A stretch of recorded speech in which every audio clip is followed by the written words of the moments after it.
There we go. Hello. So,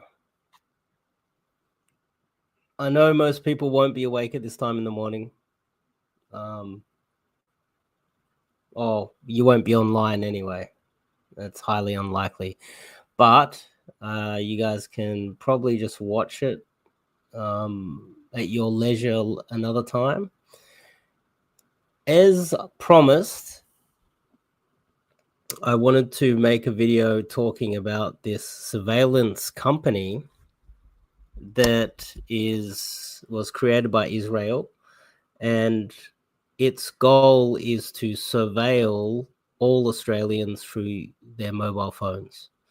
Now, this company is also, their head office is only a couple of kilometers directly north, almost walking distance north of Parliament House in Canberra, Australia.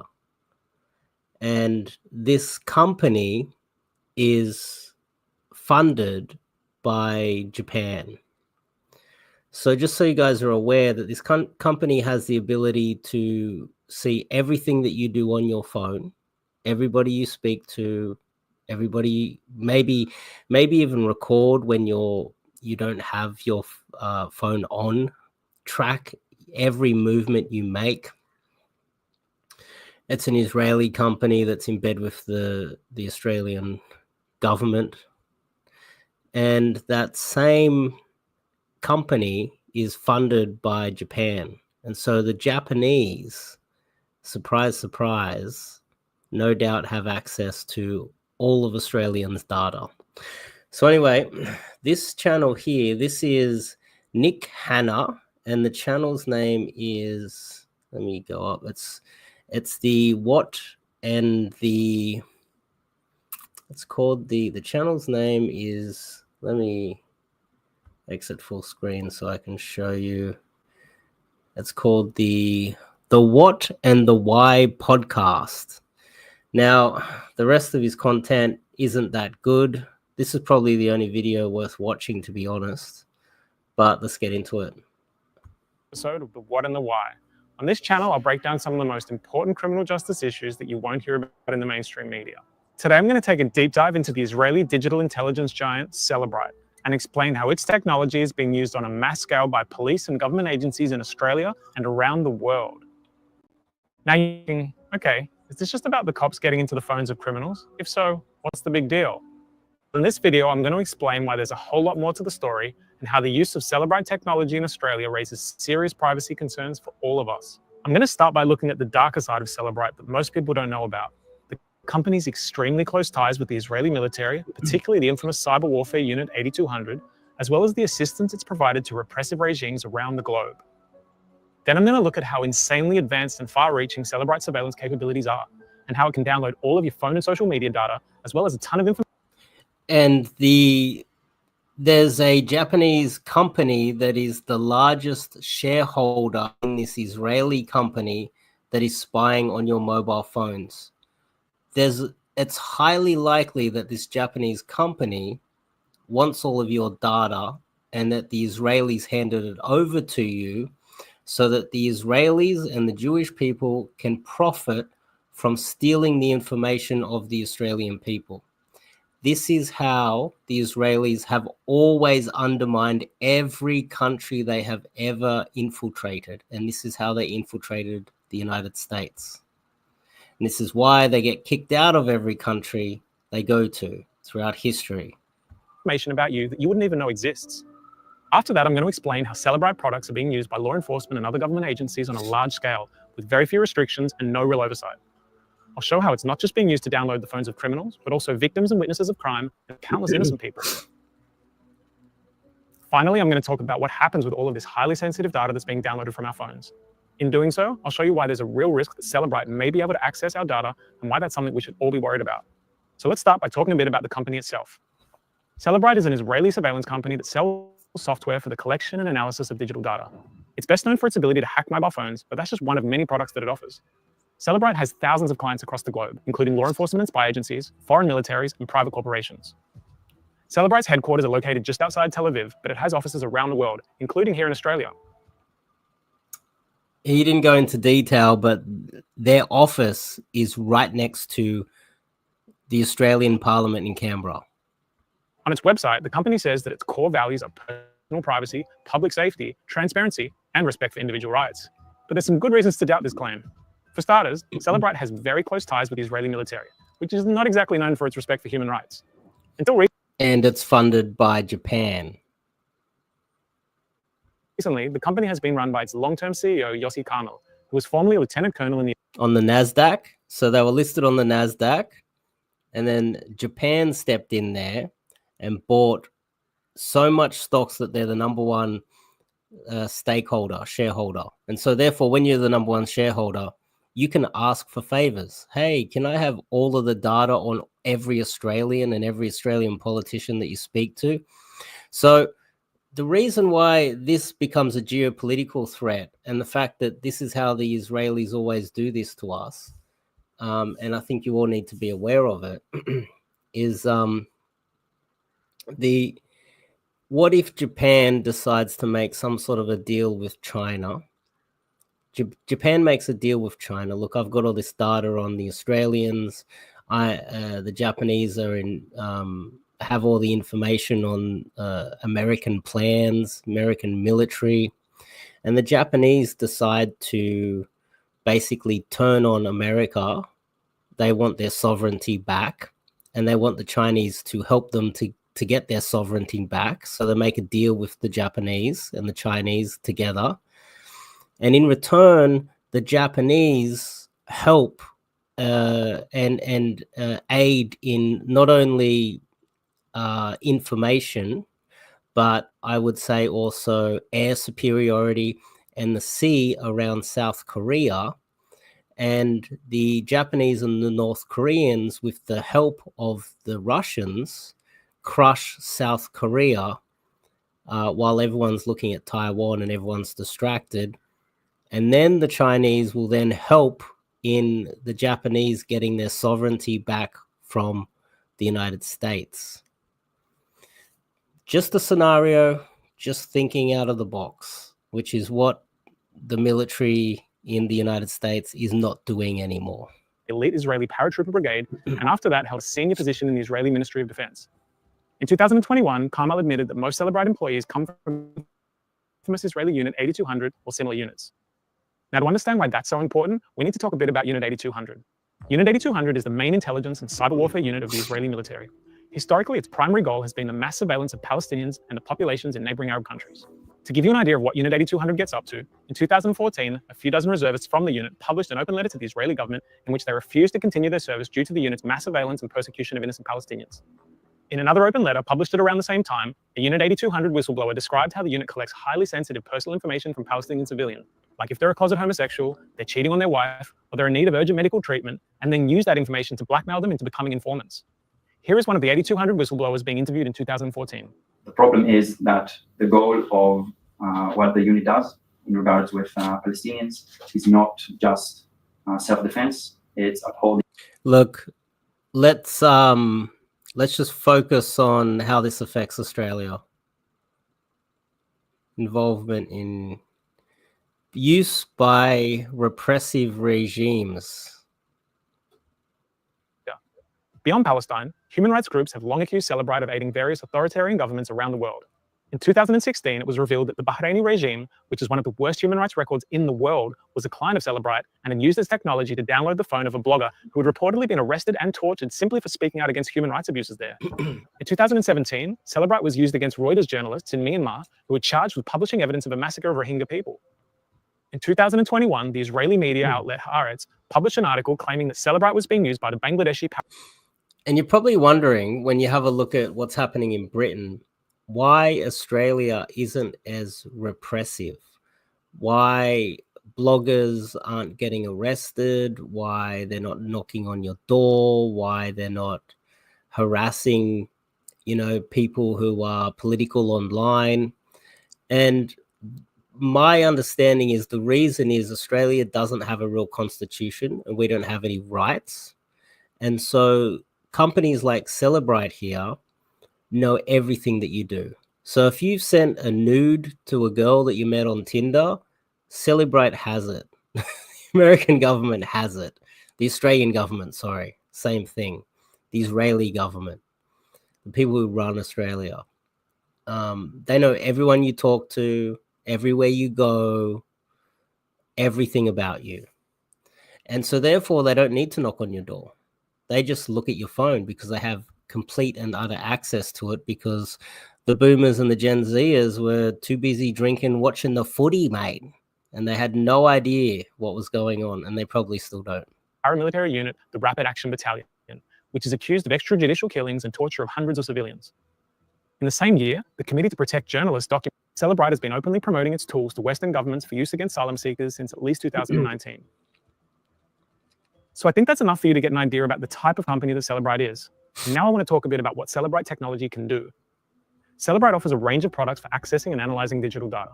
It's best known for its Universal Forensic Extraction Device, or UFED, which is the product used to access electronic devices and download their data. UFED can be used on a range of devices, including tablets, computers, USB drives, and SIM cards. But it's most commonly used on mobile phones, and that's what I'm going to focus on in this video. UFED's most important feature is its ability to get into locked phones, even if they're passcode protected. Once UFED has cracked the passcode on your phone, it can start downloading the data on it. Now, what kind of data does... Now, you should also assume that they should have access to your phone through the cloud, okay? Does it download? Well, the short answer is everything. All of your text messages, emails, photos, videos, call logs, contacts, Google searches, map searches, health data, everything. And when I say text messages, I'm not just talking about SMS. UFED downloads the chats that are stored on your phone from all of your messaging apps, even the encrypted ones like WhatsApp, Signal, Telegram, and Threema. And it doesn't just get the messages you've got stored on your phone, but can often also recover messages you've deleted. Importantly, UFED also downloads all of the metadata on your phone, which is the data about the data. Let's take your camera roll, for example. Every phone and video on your phone contains a lot of additional info, like the date and time it was taken, whether it was taken with your phone or someone else's, and if you've got your location services turned on, which most people... This is how they figured out that the metadata on the footage that they gave around there was footage out the front of Jeffrey Epstein's jail cell, and they were able to figure out where it was filmed. They had all the sleuths were able to get all this metadata, and they were able to figure out that 3 minutes was missing. This is how they did it. They were also able to figure out what editing software they used to edit out those 3 minutes. And, you know, surprise, surprise, the CIA or the FBI or whoever did this, they used dodgy editing software that is so outdated. The type of stuff that I was using when I first started doing YouTube on this channel a decade ago. Will do. Your GPS coordinates at the time it was taken. Location data is particularly important because most of your apps save this data, and so your phone can usually show where you are at all times. One of the newer and lesser known features of UFED is its ability to download the hidden data on your phone that you can't see yourself and you probably didn't even know was saved on your phone. For example, every iPhone... So I remember when it was quite a while ago, there was a murder in Sydney CBD. They found the body and arrested the killer within 48 hours. And it was just obvious to me at that point that they were tracking everything in your phone, all of your data, everywhere you were going at all times without your knowledge.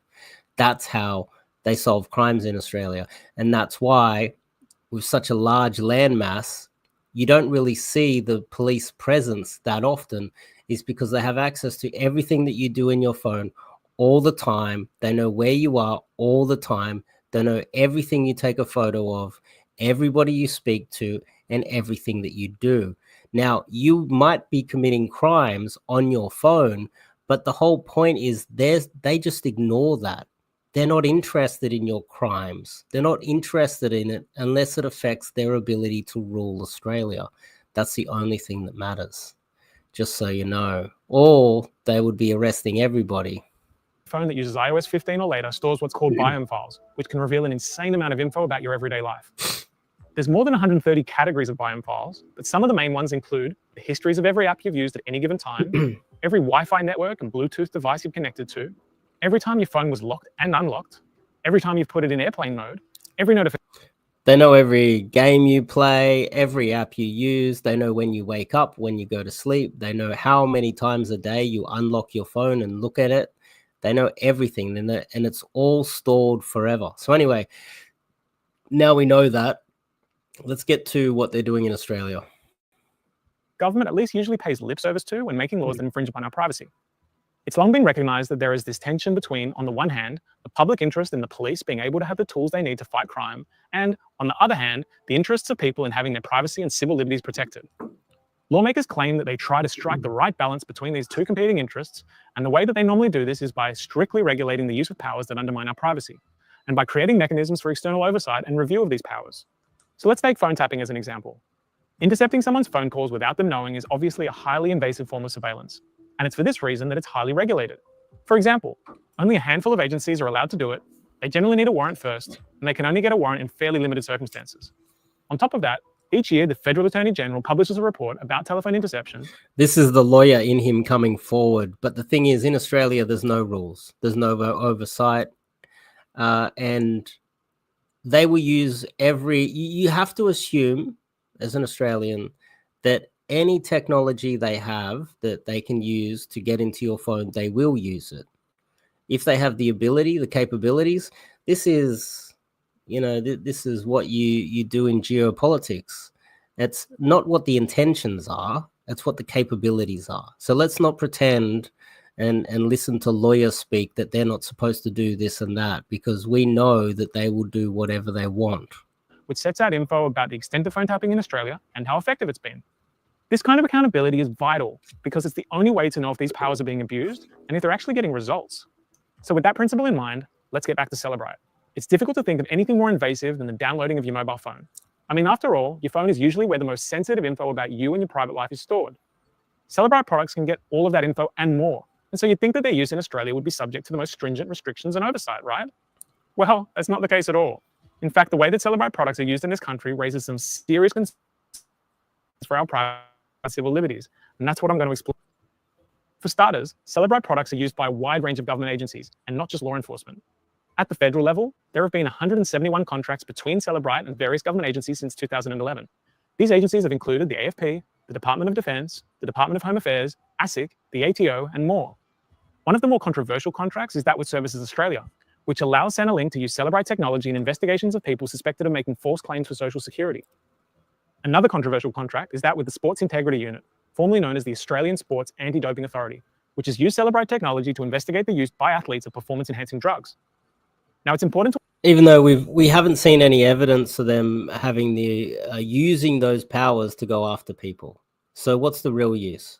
We've never seen someone getting in trouble for doping in Australia where the person who got in trouble for doping thought to themselves, how did they know other than hacking my phone?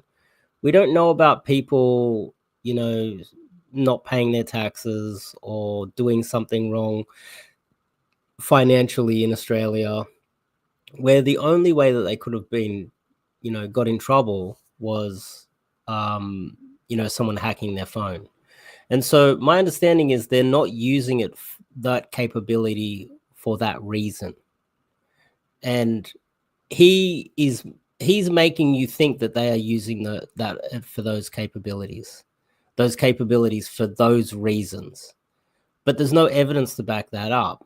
My understanding is that they're highly likely to be using it for political reasons, tracking politicians, tracking who's voting for who, tracking who's speaking to who's got hold of technologies or new technologies, spies in Australia, geopolitical purposes, things like that. That's my take on it, and I'm sticking with it. Understand that these are just the federal agencies that have contracts with Cellebrite, and not all of the agencies who use Cellebrite technology.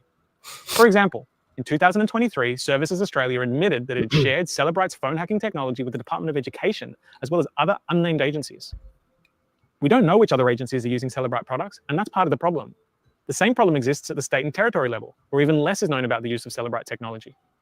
We know that Cellebrite has contracts with at least some state police forces, as well as other investigative bodies like the New South Wales Independent Commission Against Corruption. But we don't know whether any of these state agencies are sharing Cellebrite technology with other state agencies, and in what circumstances. Something interesting. Yeah, this piqued my interest was the fact that ICAC was aware that ICAC was the when I made that video talking about Gladys Berejiklian, it was literally the day that they started hacking her phone and investigating her. And they probably just assumed that they got the warrant first. But my assumption is that they were hacking her phone a long time prior to that. They caught her on some big, dodgy things. And they decided to just get her on the small things publicly and do some sort of a dodgy deal behind the scenes. So they use it against politicians. No doubt they use it against Pauline Hanson as well. First thing I learned when I was doing research for this story is that the Australian government is not only a client of Celebrite, but it also pushes Celebrite onto other countries. People familiar with the geopolitics of this region might know that the Australian government wields a lot of influence over some of our smaller neighbours. And one of the ways that this manifests is with policing. The Australian Federal Police has a big say in how the police forces of our neighbouring countries operate. And in the last few years, the Australian government has provided Celebrite products to police forces in countries including Vanuatu, Papua New Guinea, and possibly the Solomon Islands. The AFP also provides Celebrite Good. Surveil them. Don't care. training to these and other Pacific nations. Okay, so now that you know some of the agencies using Celebrite technology, let's talk about the way they're using it. For me, this is one of the most important aspects of the story, yet it's something that most people don't know about. Why is it so important? Because there are very few, if any, known restrictions on the use of Celebrite tools by these agencies, and this has resulted in mobile phones being hacked on a large scale in this country. To illustrate the point, I'm going to focus on the New South Wales Police Force, because that's the agency that I deal with most as a criminal lawyer based in Sydney. In New South Wales, none of the restrictions that apply to other police powers to protect people's privacy and civil liberties apply to the use of Celebrite technology. For instance, the cops generally need a warrant if they want to do things like search your home, tap your phone, or install a listening device in your car to secretly record the conversations you have with people. To get these warrants, the cops need to go to an independent authority, like a judge or a magistrate, and present some evidence justifying the warrant being issued. Long story short, the police can hack your phone and look at everything that you do in your phone without your knowledge or a warrant. Let me skip all of this lawyer speak. They can hack your phone at any time, anywhere, to look at whatever they want and see everything that you do.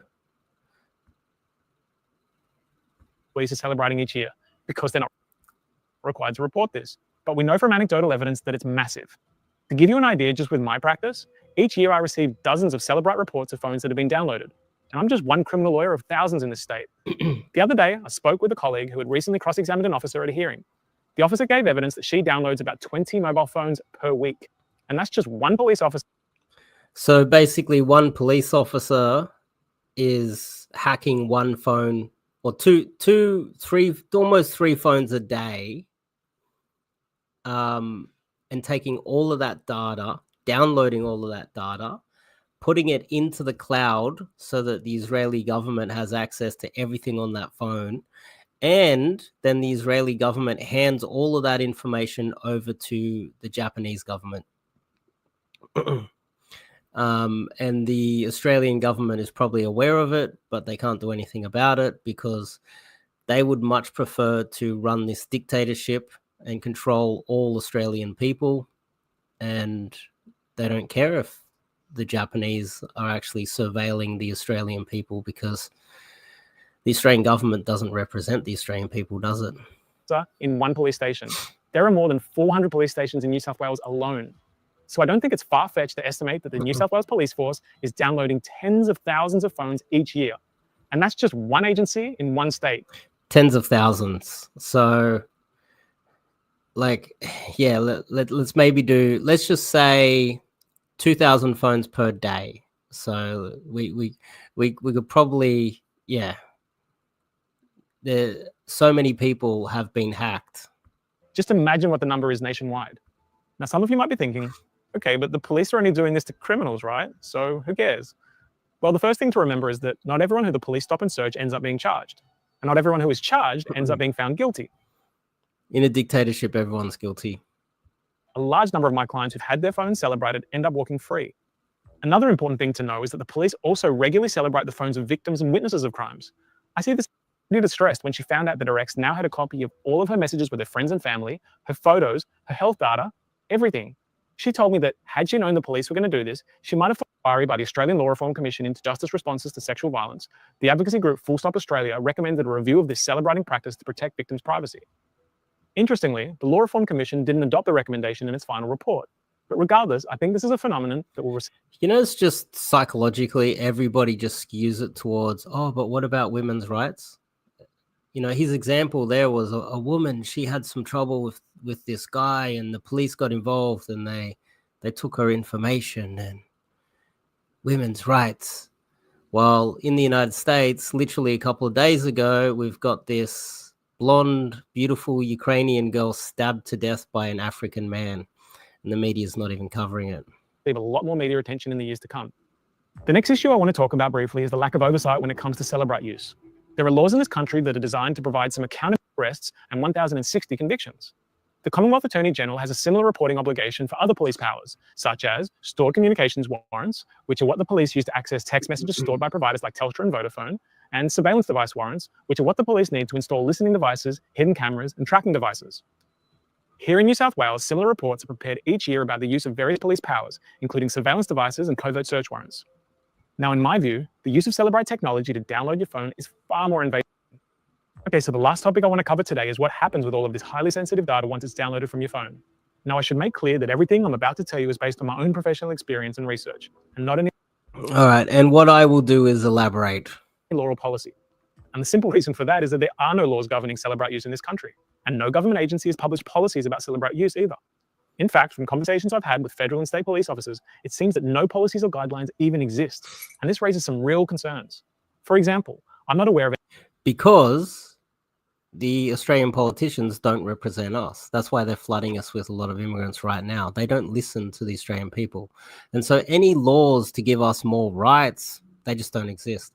And it all goes back to the boomers and Gen Z allowing the government to give away our guns. Any requirement for the cops to destroy the data they've downloaded from a phone after any period of time. Ned this Kelly. Is not just the phones of people who end up being found guilty of a crime, but all phones that are downloaded. So let's say the cops Celebrite your phone because they suspect you've done a crime, but after they go through the downloaded data, they realize they got it wrong and no charges are laid. Well, they don't have to delete the download of your phone and it'll be stored on their database indefinitely. The same goes if you're an alleged victim of crime. To use Brittany... Stored on the database forever and stored in the cloud so that not only the Israeli government has access to everything on all of those Australians.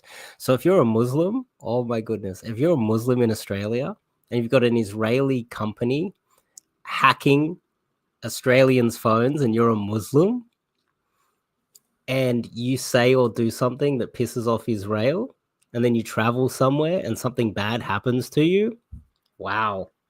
So basically in Australia, what happens is the government has a social credits system. You have a social credit score and you don't know it in Australia. Let me elaborate.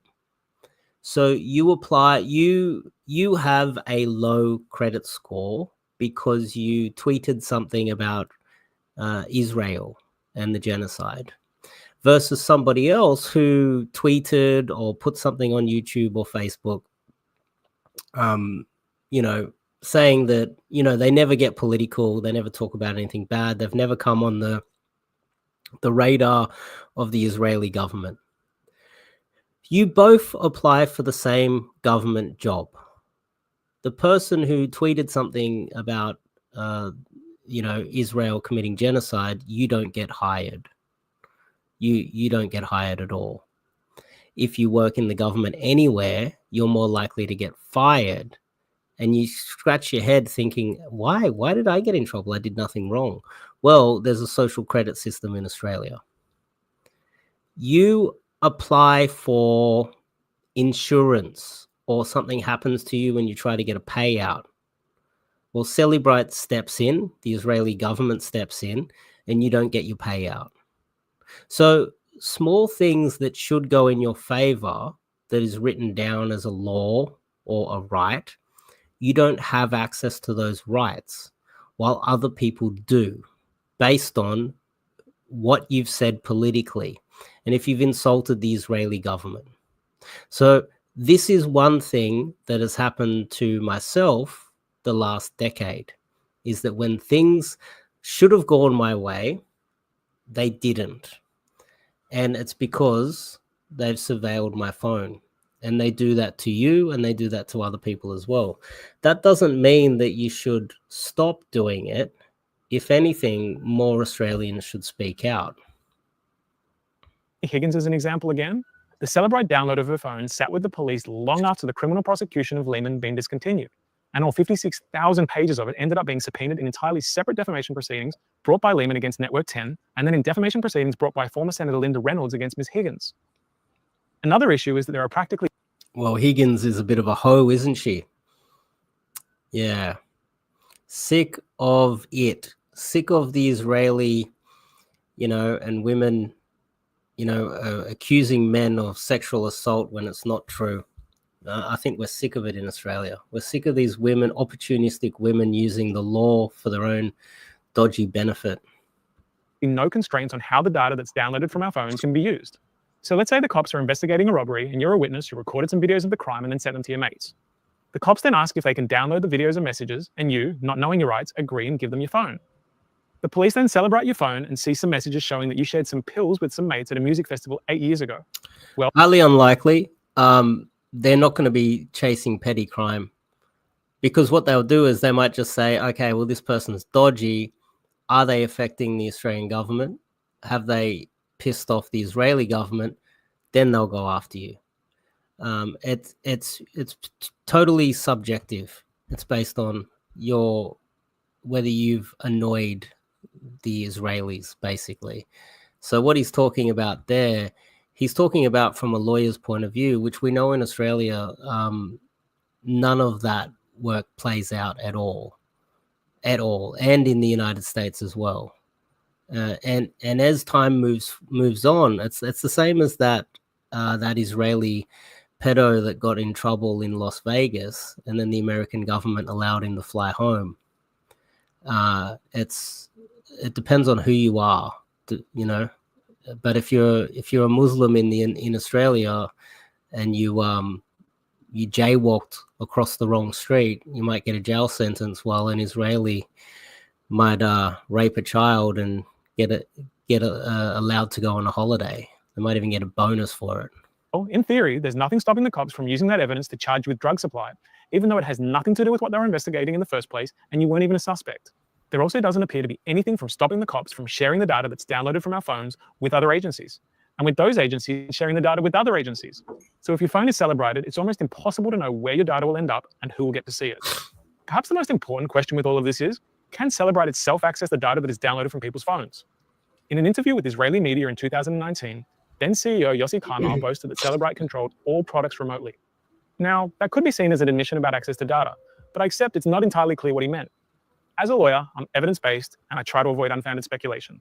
Having said that, and just based on what we've spoken about until now, I don't think it's some far-fetched conspiracy theory to think that Celebrite may be able to access the data that's being extracted from people's phones using its products.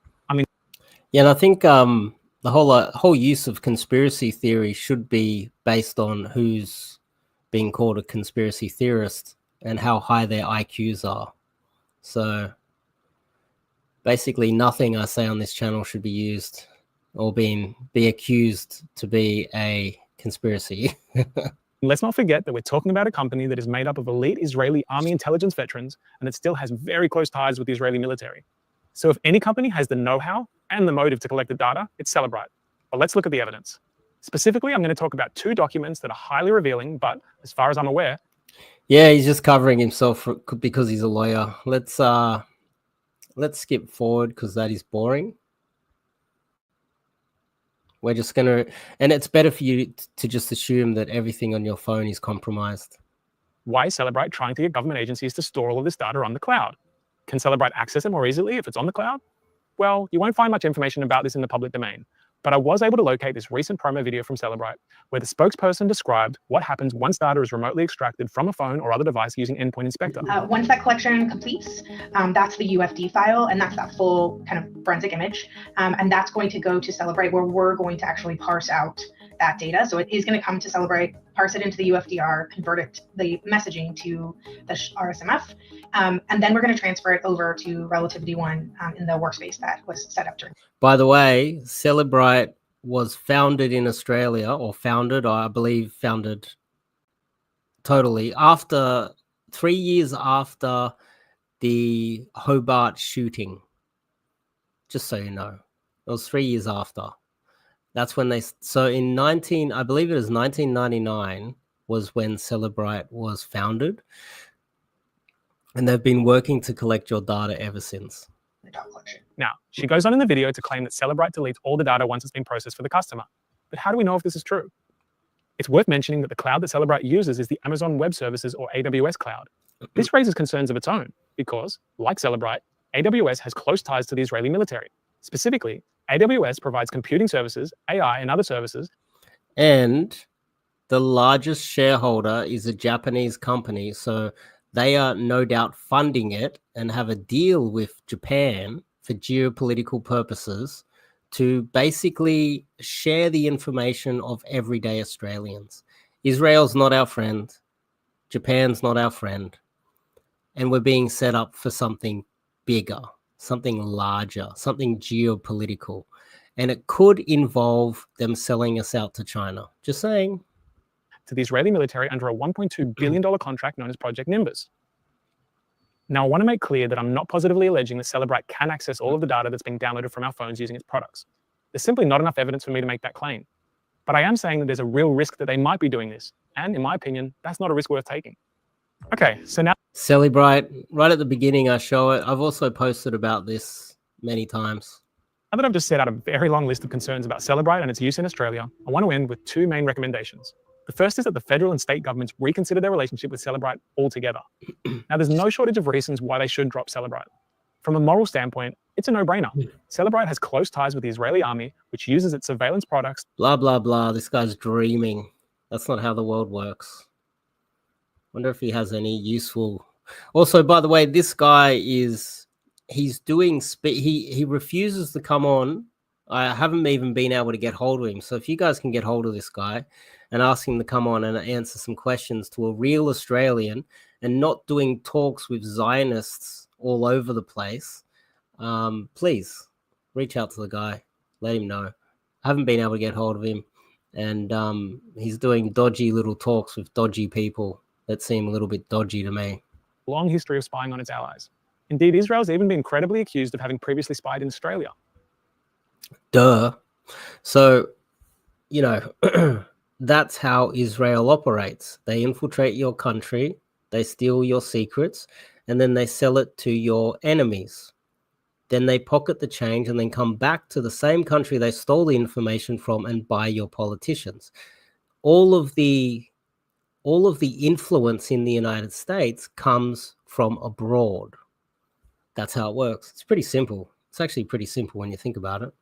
It's just that they've been doing it for probably 1,000 years. And, you know, that's why every country has always hated them, because they've always infiltrated and they've always been, you know, exposed every country and been kicked out of every country they've, you know, got a foothold in. And Australia was such an easy country to take over. The boomers and the Gen Zers. Cellebrite has the means and the motive to access our data, and it seems that it may already be doing this in some cases. It goes without saying that the protection of the personal data of Australian citizens should be a priority of our elected government and the law enforcement agencies in this country. And it's not like our government doesn't have any other options. Although I haven't covered them in this video, there are other companies that offer similar products to Cellebrite, like Magnet Forensics, MSAB, and Xtero. In fact, the Department of Home Affairs, which is what the Australian Border Force is a part of, recently switched from Cellebrite to Magnet Forensics. This is what I hate about talking to academics and intelligent people. He's clearly really intelligent, but intelligent people, they, especially highly educated people, they follow the book. They, you know, they're very bureaucratic. They have ideas on how the world should play out that is not based in reality, because they're taught it in university. It's how they've got ahead. And it's just they don't have those shortcuts set in. And in fact, the opposite happens in guys like these. Their brains, they think someone like myself that comes in and jumps forward and takes a shortcut, they think I'm not doing my due diligence, but often I will get to the truth faster than them. When you're listening to him talk, it's just so painful and slow. And it's a big issue with science these days too. Wait, how slow they are. But I think they'll do, basically. This is the what I said it at the beginning of the video, the name of his channel. I think it's Nick Hanna, this guy. But anyway, I think it's really important for you guys to check it out and understand that this Cellebrite company is surveilling the Australian people and has been for a very long time. And it works for Israel. Also, they're spying on Australian politicians. That's how they control them. No doubt this company, Cellebrite, is the one that hacked Pauline Hanson's phone and got her arrested. No doubt every dodgy arrest, everything that kind of has happened throughout history, recent history in Australia, where they've figured out how to track people and figure out who they're speaking to and control the Australian elites as well. No doubt it's connected to this company, Cellebrite. I would also, final thoughts. I think if we're going to get something done in Australia and we're going to be, productive, we're going to get the right things done. Protesting isn't going to do that. We have to figure out how to put white Australian men, one, we need to work together. We need to learn to trust each other. That's one thing. White men need to learn to trust each other and look out for each other and conspire and work together. Really important. I think there's another protest coming up soon. For you guys that are listening, your job is to go out there, find other white Australian men, get their phone numbers, put them in little groups, chat with them, come up with plans. But the ultimate way that we can take back Australia is infiltrating companies and, insidiously figuring out how to put our people at the top of every company so they get rich and they can control the companies from within. That's what the Jews do. Figuring out how we can take out billionaires that are not white Australian men. So let's just say you've got Harry Triguboff, who is one of the biggest scumbags in Australia, Australia's richest man. He's a Zionist. Figuring out how to collapse all of his wealth and transfer it over to a real Aussie battler, a real Aussie. We need to have real Australians as the billionaires in Australia. You see, that's where it comes from, and they need to be defended by real Australian men, and they need to work and conspire together. Now, that's how we then start to buy off politicians. We've got a lot of white men in Australia that come from many countries around the world. There's lots of guys with British backgrounds and British passports and German and French. We need to figure out how we can then go to these European and American, Canadian countries abroad. We've also got guys that have connections in China and other places all around the world where they can set up a business abroad. They can probably figure out how to steal information on, Israelis within Australia, maybe some Japanese, I don't know, and then conspire with other countries around the world and make real Australian men rich and powerful, so that they can then take back the government. Just a different way of thinking about it, because getting out in the street like peasants, yelling and screaming, that's going to change the way people view our rights as white men. But it's only step one. It's the basics, you see? So yeah. Anyway, guys, I think that's really interesting, and no doubt everyone's phone's hacked. So look, they're not coming after you for leaving a comment or saying something or doing something. They're no doubt they're using it to hack all of the Australian politicians' phones. That's what's really going on. And stealing technology from the universities, from the labs, stealing science, getting statecraft secrets out of Australia, trying to hack information from the Five Eyes. No doubt that is what the Israelis are doing as well. But anyway, we'll see you guys in the next one.